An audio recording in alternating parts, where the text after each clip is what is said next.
Assalamualaikum warahmatullahi wabarakatuh. Shalom, salam sejahtera bagi kita semua. Hadirin yang saya hormati, sebelum saya memulai pidato hari ini, izinkan saya memulai dengan pertanyaan sederhana.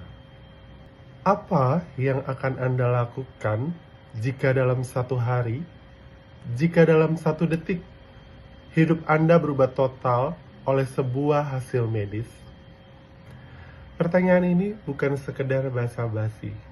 Bagi banyak orang, detik menerima diagnosis HIV adalah pukulan besar yang mengguncang identitas, cara memandang diri, dan rencana hidup.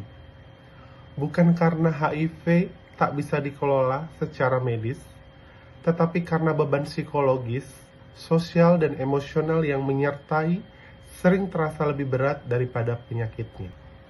Hari ini, saya ingin mengajak rekan-rekan semua melihat bahwa kekuatan terbesar tidak terletak pada hasil tes, melainkan bagaimana seseorang mampu menata kembali mentalnya melalui strategi coping mechanism yang efektif.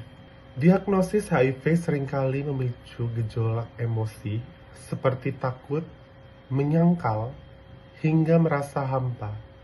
Sehingga tampak jelas bahwa HIV menyentuh bukan hanya tubuh, tetapi juga kesehatan mental. Karena itu, ada 5 poin penting dalam melakukan strategi coping mechanism dalam proses penyesuaian diri psikologis. Yang pertama, coping lewat penerimaan diri. Coping lewat penerimaan diri menjadi dasar utama, artinya bukan pasrah, melainkan berani mengakui kondisi, yakin HIV dapat dikendalikan, sehingga depresi berkurang, semangat minum ARV meningkat, dan kepercayaan diri lebih kuat. Poin yang kedua, dukungan sosial. Dukungan sosial dari keluarga, teman, dan komunitas membuat beban batin jauh berkurang. Suasana bebas stigma menjadi obat emosional yang menjaga kesehatan mental setelah diagnosis. Poin yang ketiga, problem focus coping, yaitu menghadapi masalah secara langsung dengan tindakan konkret. Misalnya menjalani konseling, mengikuti edukasi kesehatan, dan disiplin mengkonsumsi obat. Pendekatan ini memberi rasa kontrol terhadap situasi sehingga individu tidak tenggelam dalam kecemasan. Poin yang keempat, emotion focus coping. Maksudnya di sini adalah untuk membantu seseorang mengelola emosi yang muncul. Teknik seperti mindfulness, journaling, relaksasi, dan terapi psikologis memberi ruang untuk memproses perasaan secara sehat. Tanpa keterampilan mengelola emosi, seseorang mudah terjebak dalam self-stigma atau penyangkalan yang berkepanjangan. Poin yang terakhir atau poin kelima, coping spiritual.